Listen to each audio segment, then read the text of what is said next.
부부입니다. 맞벌이 부부이고 각자가 벌어오는 돈은 따로 관리했어요. 저는 이제 30이 되었고 남편도 30대 초반이라서 아직 아이 계획은 없습니다. 빠르면 내후년쯤부터 가질 계획이에요. 미래를 대비한 적금과 핸드폰비나 아파트 관리비 같이 달달이 고정적으로 빠져나가는 금액을 남편이 벌어오는 수입에서 쓰기로 했고, 제가 벌어오는 돈으로는 대출금이자와 자동차 할부금을 책임지기로 했습니다. 생활비는 서로 반씩 부담하기로 했어요. 친정어머니는 저희가 정한 결정을 썩 마음에 들어하지는 않았어요. 그렇게 내야 할 것들 전부 내더라도 돈이 꽤 남을 텐데 굳이 제가 아니어도 좋으니 누군가 한 사람이 나머지 돈을 알뜰하게 관리하는 게 좋은 방법 아니겠냐고 하셨어요. 두 사람 벌이는 합쳐서 500원저리 정도 됩니다. 누가 더 돈을 많이 번다고 하기 어려울 정도로 남편과 저의 수입은 비슷한 편이고요.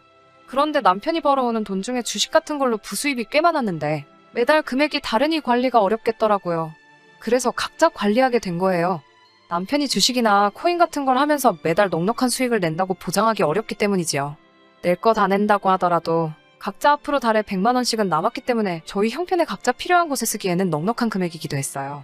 저도 남편처럼 주식 같은 걸 투자해서 돈을 벌고 싶었지만 워낙 겁도 많은 데다가 원금을 날릴 수도 있다는 사실 때문에 저는 그냥 따로 저금 통장을 하나 만들었어요.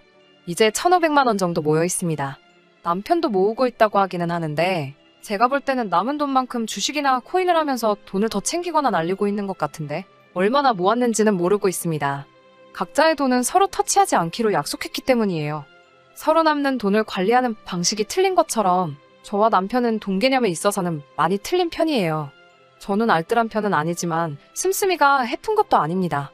결혼 생활 3년간 갖고 싶은 것들이나 필요한 것들 다 사면서도 돈을 꽤나 모았으니까요. 남편의 경우는 조금 달라요. 돈을 써야 할 때는 아까워하지 않고 팍팍 쓰는데 아닐 때는 또 그렇게 짠돌이일 수가 없어요. 저한테 선물도 자주 해주고 다 좋은데 단 하나 단점이 있다면 먹는 데 쓰는 돈을 그렇게 아까워해요.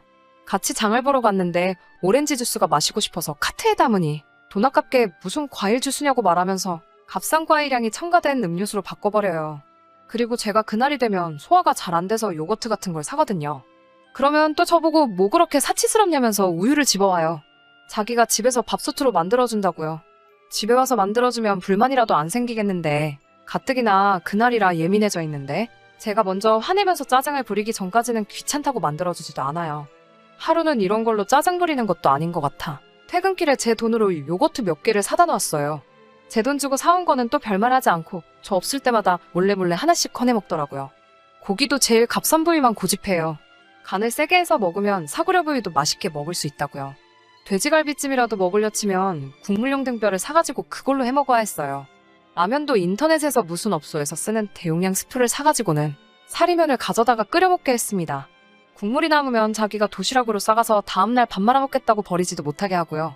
밥 말아 먹을 만큼 양도 안 되는데도 그걸 버렸다가는 그렇게 해퍼서 돈은 언제 모으냐고 잔소리를 시작합니다. 라면 스프가 제품에 있는 거랑 똑같다고 해도 사리면으로 끓여 먹으면 그 맛도 안 나요. 생필품 같은 거 살 때는 먹는 거보다 더해요. 남편은 씻을 때 샴푸 말고 아무것도 안 써요. 바디워시도 없고 세안제도 없어요. 오직 리필용으로 파는 대용량 샴푸 하나 사서 그걸로 머리부터 발끝까지 다 씻어요. 그걸로 그날 신은 양말이랑 팬티까지 세탁하고 나와요. 저한테 시키는 게 아니니 크게 불만은 없는데 세탁소에 드라이클리닝 맡기는 것도 싫어해서 제가 필요해서 2,000원 주고 스프레이용 섬유탈취제 하나 사왔더니 저보고 제정신이냐고 입에 거품을 물고 잔소리를 한 적도 있어요. 어느 정도 절약하는 건 애교로 봐주겠는데 솔직히 이런 식으로 아낀다고 가게에 엄청나게 보탬이 된다는 느낌도 없고 남은 생활비는 저금으로 돌리기는 하는데 그 액수가 그렇게 크게 와닿을 정도는 아닙니다. 말씀드렸다시피 남편이 또 써야 할 때는 아끼지 않고 쓰는 편이라서. 그런데 얼마 전에 사건이 터져버리고 만 거예요.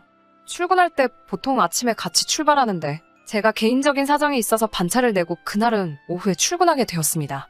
생각보다 아침에 봐야 할 일이 금방 끝나버려서 시간이 남아서 집 청소나 대충 해두고 출근을 하려고 했어요. 전날 저녁에 남편이 친구들하고 게임하면서 마시던 맥주캔을 버려두지 않고 컴퓨터 책상 위에 그대로 두었더라고요.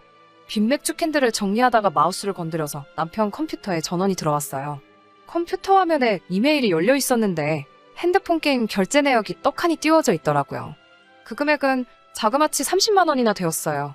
저는 깜짝 놀라서 남편 이메일을 뒤집 결제 내역 몇 개를 더 찾아봤어요. 그동안 한 달에 100만 원 가까이 되는 돈을 저 몰래 핸드폰 게임에다가 결제를 하고 있었던 거죠. 그날 저녁에 그걸 가지고 대판 싸웠어요. 과일 주스 사는 것 가지고도 저한테 씀씀이가 해프다고 잔소리를 해대던 사람이 대체 무슨 정신으로 핸드폰 게임에 달달이 100만 원씩을 쓰고 있냐고 한마디 했어요. 남편은 그걸 가지고 각자 돈은 알아서 관리하기로 하지 않았느냐고, 왜 이제 와서 큰 소리냐고 뭐라 하더라고요. 자기가 생활비를 안 준 적이 있냐, 내야 할 돈을 밀린 적이 있냐 하면서요. 그동안 핸드폰 게임 같은데 쓰라고 잔소리 참아가며 나 먹고 싶은 거 못 먹어가면서 아낀 게 아니라고. 나는 그래도 모아놓은 돈이 꽤 되는데 너는 모아놓은 돈이 얼마나 되길래 이런 데다가 돈을 쓰냐고 한마디 했어요. 따로 모아놓은 돈이 있냐는 질문에는 계속 대답을 회피하면서 뭐냐 알겠다. 앞으로는 진짜 절약하며 사는 게 뭔지 보여줄게. 이러면서 되려 저한테 큰 소리를 빵빵 치더라고요. 그날부터 각자 관리하던 개인 계좌는 월말에 서로 어디에 쓰고 얼마가 남았는지 내역을 서로 공개하기로 했어요. 여전히 개인 돈은 각자 관리하며 필요한 데 쓰되 월말에 지출 내역을 서로 공유하면서 반성도 하고 하면서요. 남편이 그동안 모아놓은 돈은 500만 원도 되지 않았어요. 그래도 며칠 뒤에 몇백만 원이나 투자한 게임은 아는 형님에게 팔았대나 뭐래나 하면서 돈 200만 원을 가지고 오더라고요. 여태까지 거기에 퍼부은 돈에 비하면 본전의 반도 못 건지는 금액이기는 했지만 그래도 순식간에 정리하는 모습을 보여주니 저는 이제 남편이 다시 정신 차린 줄 알고 내심 기뻤어요. 그런데 그날 이후로 짠돌이 근성이 더욱 더 심해지더군요. 장보고 와서는 정리하기 전에 식탁 위에 그날 장봐왔던 걸 쭉 깔아놓고 냉장고 검사를 시작했어요. 지 도시락 반찬 해주려고 사놓은 비엔나 소세지를 보고는 냉장고에 아직 분홍햄이 반이나 넘게 남았는데 똑같은 걸 또 샀다고 하고, 그 싸구려 분홍햄도 지가 이게 더 싸서 사자고 해놓고서는 맛없다고 먹지도 않아서 반이나 남아있던 건데 말이에요. 그런 식으로 돈 쓰는 걸 가지고 빈정상하게 만드는 게 한두 번이 아니지만 결과적으로는 남편도 착실하게 돈을 모으는 모습을 보여주고 있고 와서 크게 뭐라고 하지 않고 좋은 점만 보려고 했어요. 그런데 남편은 그날 사건을 가지고 아직도 저에게 앙심을 품고 저를 크게 한 방 먹이더라고요. 지난 1월이 친정아버지 생신이셨어요.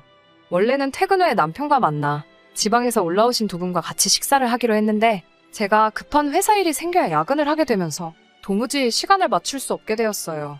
친정부모님이 이 시국에도 저희와 식사 한번 하신다고 가게 문까지 일찍 닫고 지방에서 2시간 걸려 버스 타고 힘들게 올라오신지라 그냥 돌아가라고 하기도 뭐해서 남편에게 미안한데 혼자서 두 분 식사 좀 대접해달라고 부탁을 하게 되었어요. 남편과 식사를 끝내고 집으로 돌아가시던 어머니한테 전화가 왔습니다. 회사 일 때문에 못 가서 미안하다고 다시 한번 싸가드리고 박서방이 뭐 맛있는 거 사줬어? 하고 물어봤어요. 응, 덕분에 잘 먹었다. 하고 대답은 하셨는데 시큰둥하게 대답하시길래 낌새가 이상해서 뭘 드셨냐고 물어봤어요. 터미널까지 마중 나가서는 어디 좋은데 가지도 않고 터미널 근처에 있는 중국집에서 짜장면 한 그릇씩 사줬다고 하네요. 다른 날도 아니고 지장인어른 생신에 말이죠. 퇴근하고 집에 돌아오니 남편은 저 돌아온지도 모르고 컴퓨터 화면만 뚫어져라 쳐다보고 있더라고요. 너무 화가 나서 그 자리에서 뒤통수를 한 대 쳐버렸어요. 이게 뭐하는 짓이냐고 화를 내더군요. 저도 화가 가시지 않아서 대체 무슨 생각으로 장인어른 생신날에 짜장면을 사줄 수가 있냐고 한마디 했어요. 남편은 뭘 그렇게 잘했는지 오히려 저한테 큰 소리를 치면서 장인 장모님 평소에도 고기는 질리도록 보지 않느냐고, 그리고 쓸데없는데 돈 쓰지 말라고 한 사람이 누군데 이제 와서 또 큰 소리냐고 저한테 뭐라 하더라고요. 저희 부모님이 정육점을 하고 계시거든요. 정육점을 하시는 게 고기를 파는 거지 매일같이 드시는 게 아닌데? 남편은 말도 안 되는 논리로 자기가 고기가 질리셨을 두 분을 위해 배려한 거라고 소리를 버럭버럭 지르고 있으니 정말 꼴보기가 싫더라고요. 평소에 양가 부모님 생신 때 자주 외식을 하면서도 지 부모님한테도 도무지 돈 쓰기를 아까워하는 건 알고 있었지만 이 정도로 형편없이 대접하지는 않았거든요. 말 그대로 그때 그 사건 이후로 저 한번 어떻게 먹이려고 작정을 하고 있었던 거예요. 거기에 제가 회사 일 때문에 같이 있지도 못하게 되었으니 속으로 때는 이때다 하면서 얼마나 쾌재를 불렀을까요? 둘 사이의 일을 가지고 저희 부모님까지 끌어들여 저에게 한 방 먹이려고 하는 거지 같은 심보를 보고 있자니 저도 똑같이 해주지 않으면 적성이 풀리지 않겠더라고요. 그리고 벼르다가 드디어 지난 구정 때 일입니다. 일정은 시댁에 먼저 들려 이틀을 보내고 친정에 들러 하루, 그리고 집으로 돌아오기로 했어요. 저는 제가 준비한 선물 상자를 들고 차에 탔어요. 남편이 그걸 보고 뭐냐고 묻길래 시부모님 드리려고 옷 좀 몇 벌 샀어 라고 대답만 해줬어요. 에이 무슨 명절에 선물이야 하면서 뭘 그렇게 옷을 많이 샀어 하는데 표정은 웃고 있는 걸 보니 제가 지네 부모님 거 신경 써서 준비한 거라고 생각했는지 기분 하나만큼은 좋아 보이더라고요. 그 안에 뭐가 있는지도 모르고 말이에요. 시부모님 뵙자마자 인사드리고 선물 상자를 내밀었어요. 두 분도 상자 받을 때 기분 좋아라 하시다가 상자 안에서 옷을 꺼내 펼치시더니 표정이 굳으시더라고요. 얘야, 옷이 좀 많이 큰 것 같다? 네, 알고서 산 거예요. 어머님, 아버님 세탁소 하시잖아요. 백화점에 갔는데 옷들이 마침 사이즈 큰 것들만 다 특가로 팔고 있길래 줄여서 입으시면 될 것 같아서 여러 벌 집어왔어요. 사이즈 줄이는 거 두 분한테는 일도 아니시잖아요. 이렇게 사니까 돈도 엄청 절약되고 좋더라고요. 네, 저는 세탁소를 운영하시는 시부모님께 일부러 사이즈가 큰 옷 선물을 해드린 거예요. 남편이 친정부모님 정육점 하시는 걸 가지고 고기 사드릴 필요가 뭐가 있냐고 따졌으니 저도 똑같이 세탁소 하시는 시부모님께 옷을 직접 수선해서 입으시라고 준비했습니다. 저도 남편과의 유치한 싸움에 시부모님을 끌어들인 게 죄송하기는 했지만 아무것도 모르고 여태껏 기분 좋아하던 남편 표정이 일그러져 있으니 속 한번 후련하더라고요. 남편이 저희 부모님 짜장면 사드릴 때도 이런 기분이었을까요? 남편은 시부모님 앞에 계신 것도 신경 쓰지 않고 저한테 뭐라뭐라 한마디를 하더라고요. 저보고 유치하게 이러기냐고 따지길래 저도 일부러 시부모님 들으시라고 그러면 장인어른 생신날 두 분한테 짜장면 한 그릇씩 대접한 건 괜찮고? 하고 말하면서 남편이 저희 부모님한테 한 행동 그리고 각자 관리하던 돈 가지고 쓸데없는데 몇백만 원 날려먹은 사건들을 낱낱이 시부모님 앞에 말해버렸어요. 싸우면서 자동으로 자초지종을 들으시니 시부모님께서도 제가 무슨 뜻으로 이런 걸 준비했는지 한 번에 이해하시고는 남편을 나무라시더라고요. 제 편을 들어주시는 것까지는 기대도 한 적이 없는데 그동안 제가 남편 때문에 마음고생한 걸 이해해주시는 것 같아서 눈물이 훌쩍훌쩍 났어요. 결혼 전부터 짠돌이였던 남편인 걸 알고 계셨던 시부모님은 그런 모습 때문에 남편이 돈 관리를 직접 하는 부분에 대해서 터치를 하신 적이 없다고 하셨어요. 그런데 이번 사건을 계기로 두 분께서도 잘못 생각하셨다며 앞으로 돈 관리는 제가 전적으로 맡아서 하라며 경제권을 저한테 넘겨주셨습니다. 남편 벌이로 생활 전반에 관련된 모든 지출을 하고 거기서 남은 돈과 제가 버는 돈은 그대로 제가 관리하고 남편은 저한테 용돈을 타서 쓰는 식으로요. 그리고 시부모님께 드리려고 사온 옷들은 전부 고스란히 챙겨와서 환불 받았습니다. 그리고 진짜로 준비한 용돈 봉투 건네드리며 둘 사이의 문제를 시부모님한테까지 끌고 와서 죄송하다고 사과도 드렸어요. 친정에 도착해서도 남편은 그날 짜장면 사건에 대해 자초지종을 직접 설명하고 저희 부모님께 사과도 드렸고 그날 저녁 식사만큼은 남편 돈으로 생일상 못지않게 거하게 외식하고 돌아왔습니다. 물론 남편이 강제적으로 사지 못하게 했던 먹거리나 생필품들 사게 되면서 가계 지출은 조금 늘어난 건 사실이에요. 그래도 제가 전반적으로 지출 관리를 하고 있으니 그만큼 저금하게 되는 액수도 늘어날 것 같습니다. 남편은 아직도 호시탐탐 자기 돈 자기가 관리할 기회만 노리고 있는 것 같아요. 용돈은 넉넉하게 주고 있습니다. 혼자 관리할 때보다 줄겠지만 그걸로 주식을 하든 코인을 하든 어떻게든 불려서 필요한 데 쓰라고요. 물론 요즘 같은 상황에 주식 함부로 건드리는 거 아닌 거 알고 있지만 이제 자기가 자기 돈은 알아서 굴리게 되었으니 허튼데 돈 쓸 일도 없겠죠? 또 허튼데 돈 썼다가는 그 용돈마저도 끊어버린다고 엄포를 놓았어요. 제가 준비한 이야기는 여기까지입니다.